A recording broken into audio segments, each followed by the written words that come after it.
Today we're talking about the top 10 best Pool 3 exclusive decks in Marvel Snap, which also include the recent cards that just dropped down to Pool 3, including Super Skrull, Black Panther, Shuri, Bast, and of course Valkyrie as appears on the screen. I'm going to show you each of these cards in a unique deck, and also the rest of the decks will be top tier decks that are Pool 3 exclusive.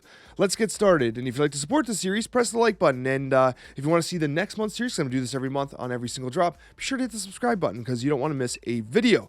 So first, we're going to talk about Valkyrie Cerebro 3. Now, there's a lot going on here. This also features Bast, which is going to set all cards in your hand to a 3, which benefits, of course, Luke Cage, which prevents any of your cards' powers from being reduced. Very useful effect in something like Cerebro. You have Cerebro, Mystique, and of course you have the Storm, which can benefit from the Bast. But the nice thing about this is Storm Juggernaut is usually able to secure one lane if you've played into it prior. And the key combination here is if you Professor X, no Daredevil, but if you Professor X, what you can do here is you can basically ensure that you're able to kind of prop up that location with the Cerebro and Mystique combination. Now, the core of this is the turn 6 Valkyrie. Turn 6 Valkyrie is extremely effective, especially if you do not have initiative, meaning your card plays last. That means you can play something like Valkyrie into Wasp, and you can play it on top of Cerebro Mystique to buff them all to 3 cost, all of which getting the buff. You can also play something like Blade on turn 6 in conjunction with Valkyrie because you have 1 additional energy, and what that allows you to do is basically add another 3, and who cares what you discard on turn 6? It doesn't matter. So this is the first deck we're talking about today. Let's move on to deck number 2. Bast is an absolutely fantastic card that recently dropped into Pool 3, and even though we featured it in the prior list, I think it's worth showing again, because in Bast Negative, it really shines. Mr. Negative obviously wants to invert cards in your deck and naturally seeks cards that are like 0 or 1 power. The result of that is anything you draw in your hand is usually pretty rough because Mr. Negative can't really do anything with it, and specifically Negative itself, and Bast will actually set Negative to a 4/3, which is a huge buff, and everything else in your hand as well. If you have Psylocke, you Psylocke turn 2, Negative turn 3. Now, one thing I will say about this deck is the win rate certainly goes up with the addition of Zabu. So please bear in mind that if you really like Mr. Negative and you're having fun with this deck, Zabu might be a Series 4 purchase worth considering because it basically gives you a secondary condition in conjunction with Psylocke to pull Mr. Negative out on turn 3, which is super valuable because each consecutive draw you get with Mr. Negative is increasingly valuable because it's a negative card and it's going to be incredibly overtuned, and that's why Magic's in the deck, because that additional turn gives you additional draw and allows you to really take advantage of those negative cards. Overall, Bast Negative is a fascinating archetype that only gets better with Pool 4 additions like Zabu. Much like the others, Black Panther just dropped into Pool 3, and the result is some decks that are seeing some experimentation. And this is one that I think is really fun, and I want to showcase to you, because I think Electro Ramp is a really common archetype in the meta. We're going to talk about it later with a very top-tier deck. But if you have Black Panther and you want to be a little experimental, a little fun with a combination, here's one for you. Now, this is an Electro Sandman-based list to basically kind of take advantage of that kind of package. But what I will say is that what you're doing here is Electro turn 3, turn 4 Black Panther into a solo lane. You then on turn 5 Artem Zola that Black Panther, you split it into the other 2 lanes. On turn 6 you play Odin on top of the Zola, which then procs the Zola, sending the Odins onto the other side, reprocking the Black Panther. It's a very fancy pants combo, right? And if you don't get that combo off, you still have Electro, Sandman, Captain Marvel, and Doctor Doom, which are absolutely fantastic, and Doctor Doom Odin, which is one of the best combinations in the game with Sandman. So like this deck here is like a lot of fun. It has a crazy combo that if you pull it off, you're gonna like want to make like a a YouTube short about it or something like that. But at the same time, it has a very standard and stock gameplay pattern of Wave, Sandman, Doctor Doom, Odin, which is like the core foundation of many ramp lists. Super Skrull just hit Pool 3, and it's a card that's kind of difficult to place. Without question, it's a tech card, and it has a very specific role to play in Marvel Snap. You can't just throw it in everywhere. So, in kind of really digging through the statistics, really digging through the data and testing, I've determined that the best place to kind of add Super Skrull is into the current Patriot-based lists. The reason for this is because it provides you with a lot of utility. Any kind of ongoing effect, usually on the other side, whether it be a Blue Marvel, a Khazar, even a Darkhawk or a Devil Dinosaur, will generally benefit this particular deck style. And if you're playing against a Patriot itself, you basically win the mirror match because of Super Skrull. So if you have Super Skrull and you're looking for a place to test it in, I do think that Skrull Patriot is probably the best choice for you. There will be other niche applications for it. However, I do think that those are going to be wildly less consistent. Super Skrull, as it is kind of a feast or famine card. It's either the best card in your hand or the worst card you could possibly be holding at the current time. But overall, I do think that Skrull Patriot provides you with an opportunity to play with this new card you might have gotten in Pool 3. And the final card to drop into Pool 3 this month was Shuri, and I know Shuri is a very controversial card. You're going to see tons of prior videos about how broken it was, and its effect got changed because now the on reveal is if you play your card here, double its power. Not just double the power anywhere you want, it has to be right there. So the major thing that was happening was we were using Cosmo to protect the prior Shuri card. Now you can't do that because you can't Cosmo then Shuri and play a card on top. So the result is you have this void in the 3-drop. Now, we're running Green Goblin here, which is a good counterplay to something like a Galactus. It's just an overall good card. I love Green Goblin. I think it's fantastic. And early on in the game, it's very unlikely that your Green Goblin gets like 4 stacked and you get stuck with it. Like it usually almost always lands in the opposing lane, unlike Green Hobgoblin, which can be a little more problematic.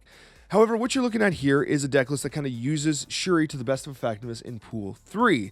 One thing I will tell you, though, is there is a distinct upgrade pattern where you take out Green Goblin and you add Sauron. Sauron is a most certainly kind of better card in the 3-drop slot for a Shuri-based list because what it's going to do, it's going to provide you a removal of that ongoing effect. You can even include someone like Typhoid Mary, so please consider that if you have Sauron, because Sauron's going to be one of those cards that ultimately is very strong. If you don't have Sauron, I do think Green Goblin is a good fit for this particular deck. It gives you some counterplay against Galactus, but overall Shuri is still viable. So if you pulled Shuri or you bought Shuri with your tokens, you can still play Shuri. It's just not quite as overpowered as it once was. Alright, so those prior 5 decks, they all featured cards that just dropped in series. The rest of these 5 decks, they're going to be just really good decks in Pool 3 that are having high impact on the meta. We're talking like 55 to 60% win rate decks. They are god tier, and I've been featuring them in my Decks of the Week videos, so please keep an eye out for those. But basically, we have Doomwave Pool 3 exclusive. Now, essentially, this is a fantastic deck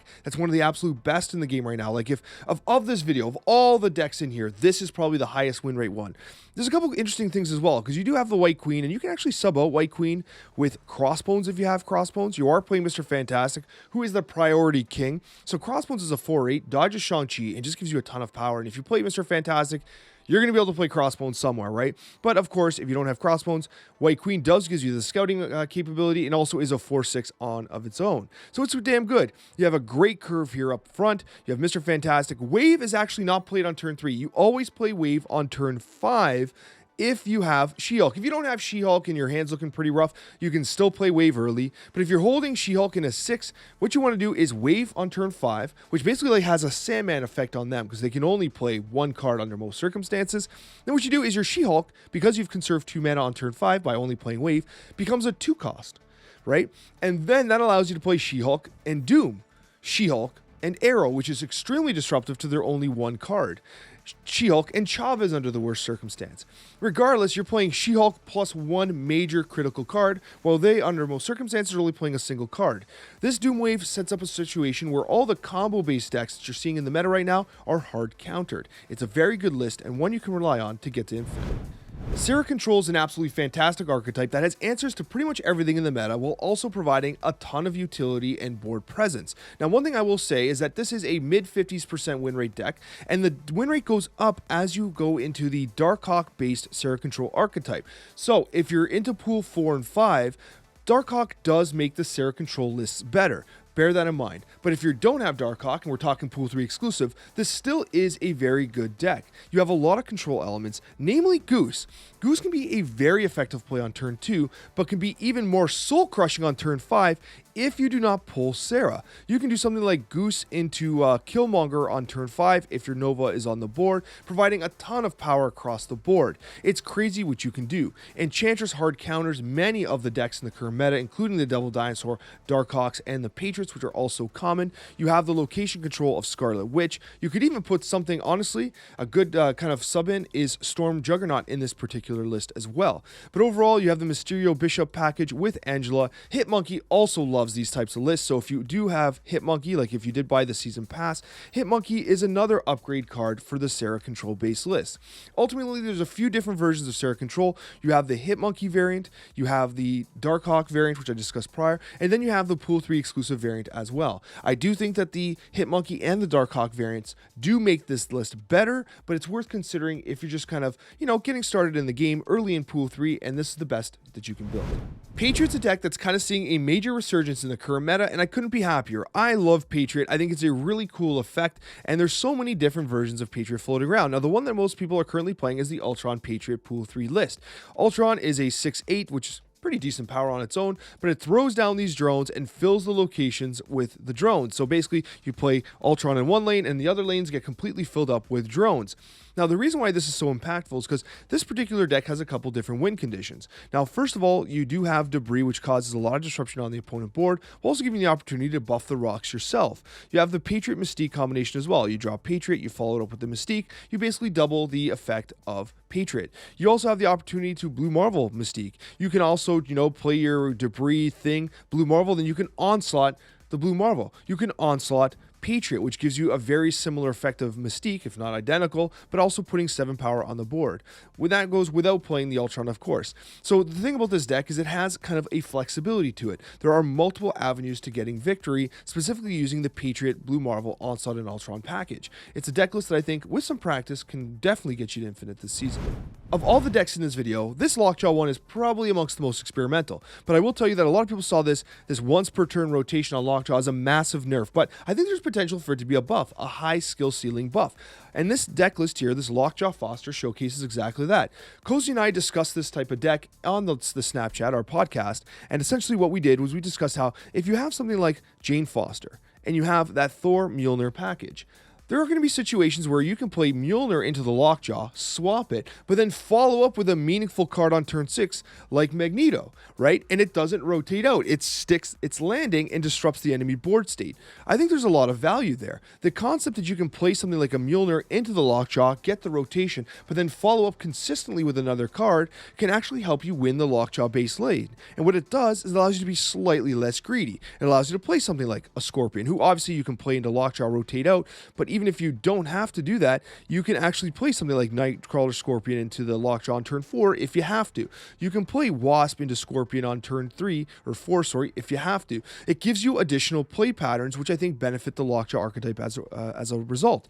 You also have the Dracula, which is always going to hit something huge. Dracula comes out, it's perfect because it's going to hit the Infinite, it's going to hit Magneto, it's going to hit Chavez. There's always something big in your hand when you're playing Lockjaw because you tend to be a little top heavy, and of course the Jubilee can tend to pull something rather large. If you want to get a little greedier, you can do something like this. You can really, honestly, you can get rid of something like the Scorpion, you can add something like the Hulk, and laugh your way to the bank. It's a more greedy version of this particular deck, but it gets the job done, especially when you have something like Jubilee and Dracula in this list. As of recording, one of the most impactful decks in the current Marvel Snap meta is Sandman Ramp. Basically what you're doing here is you're dropping that Electro wave as you generally try to do. You got that Chavez to push those cards up, increase the opportunity to get that wave in the Electro, and then you're dropping Sandman on turn 4. And it basically shuts down every single combo-based deck, which is very popular right now. We talked about them in this video, right? You shut down those decks, and it's basically a free win. And the recently buffed leader is huge with Sandman, because obviously you add 2 power to one location, and just copy whatever's doing on the other.